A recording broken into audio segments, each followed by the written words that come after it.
Hello everyone and welcome back to my channel. So I am actually in Madeira at the moment, as you probably know if you've watched my posts. I'll give you a little peek out my window. But I have been making some videos and I'll put them together to show you. Honestly, it's an absolutely wonderful island, and Madalena's family, who we're staying with, are so delightful. They really are. And they're like so like they still have all their traditions, and I'm going to try and share all of them with you because I'm having a wonderful time. I really am. Anyhow, I'll give you an update on the house. If you're new to my channel, my name is Zoe. I am in the process of trying to sell my house so I can go travelling full time. That's my retirement plan. And so last time we were talking about how I'd had the third offer on my house and that had fallen through. And one of my followers did make the comment that, well, she was waiting for that video. And in her opinion, my estate agents kind of knew I was looking to move on from them. And so they were probably like making, stalling a bit and keeping me on the hook kind of thing. And I'm sorry to say that I think she might be right. So last Tuesday, I think it was, you can't write this stuff, you really can't. I was writing my notice to them.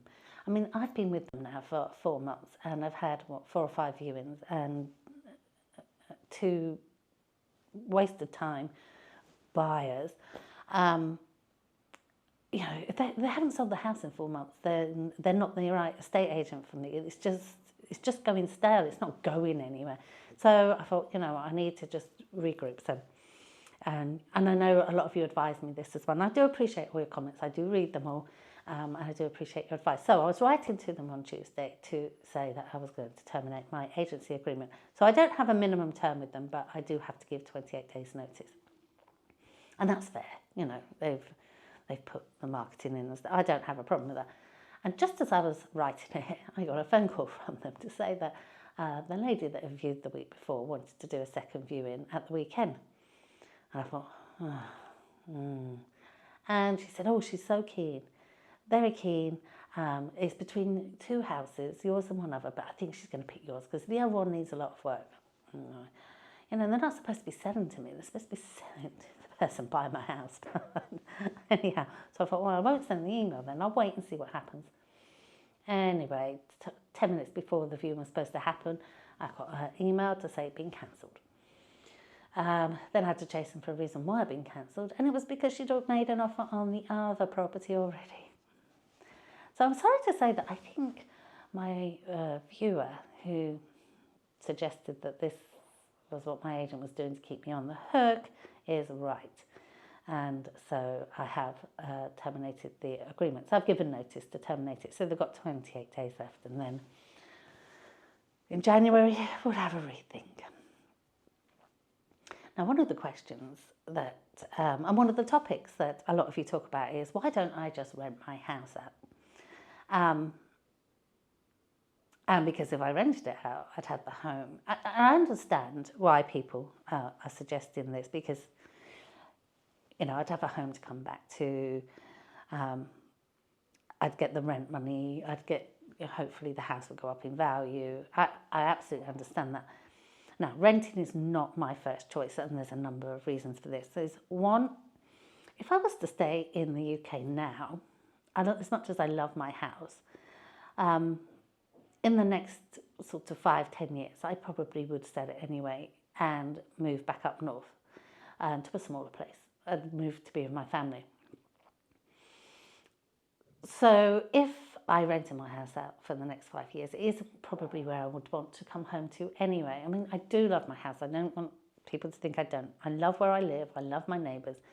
But I know that long term, I probably won't stay there, even if I was staying in the UK. But then there's other considerations. So even though, and I know a management company in Stratford, and I know they would look after my house as best they can, but at the end of the day, I'm still going to be responsible when things go wrong. like if it needs a new boiler or if there's something wrong with the roof or something. And I just don't want that aggravation. I really don't. I want to just live a peaceful life with no aggravation. And I know they would manage it and everything, but that's still going to be a cost to me. And when you take into account how much rent you'll get, and then you take off the management fee, and then you've got to put aside things for, like you have your landlord insurances, but then you have extra things you have to do as a landlord, like your electricity and your gas checks, etc., etc. And then you have to keep up the maintenance and stuff. So you've got to put some money aside from that. When you do all that, it starts to get, the income gets quite a bit lower, and then you're taxed on that as well.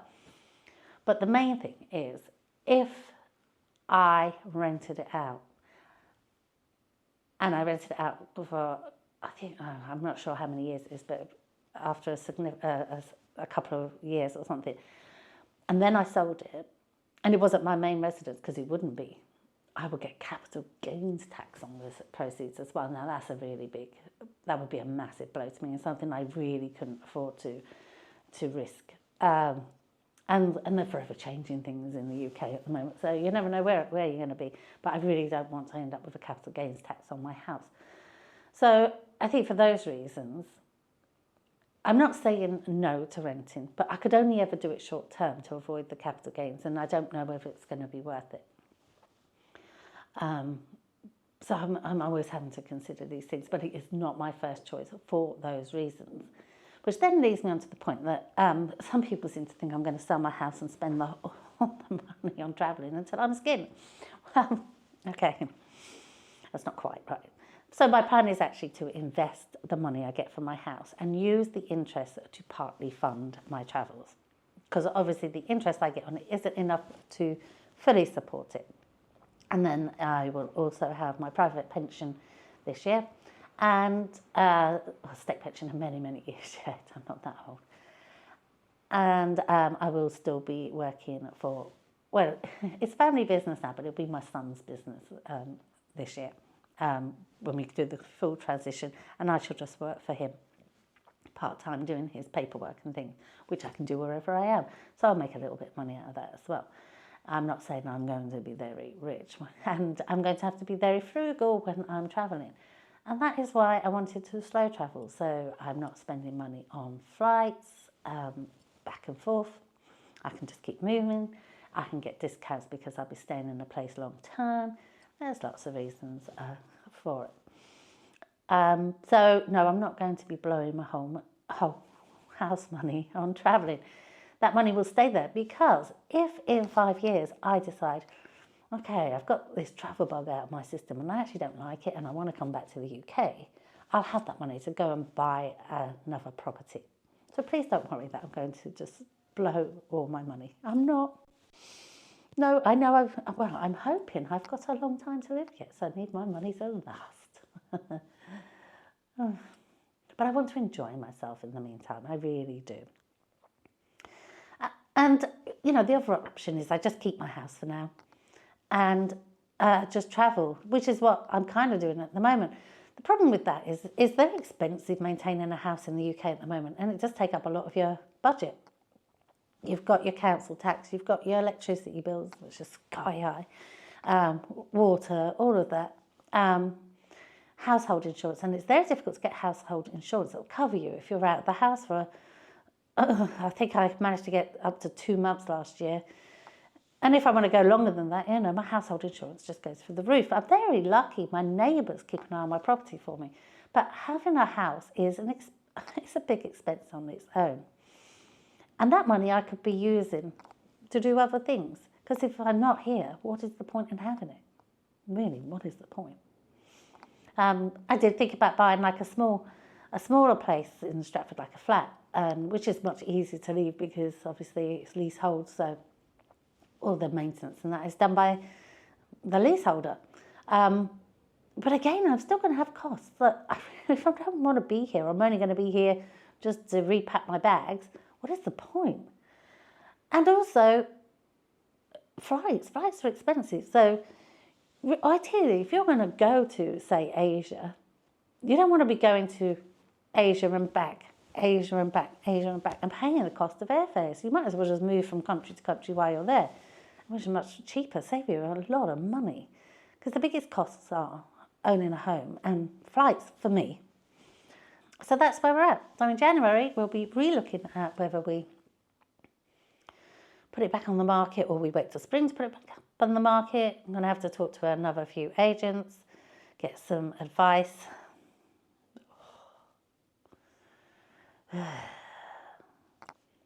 Anyway, it is what it is. Very frustrating. It will happen. I just feel like there's a reason it's not happening for me. I just don't know what it is yet. Can't just all be bad luck. Maybe it is. Anyway, thanks for watching.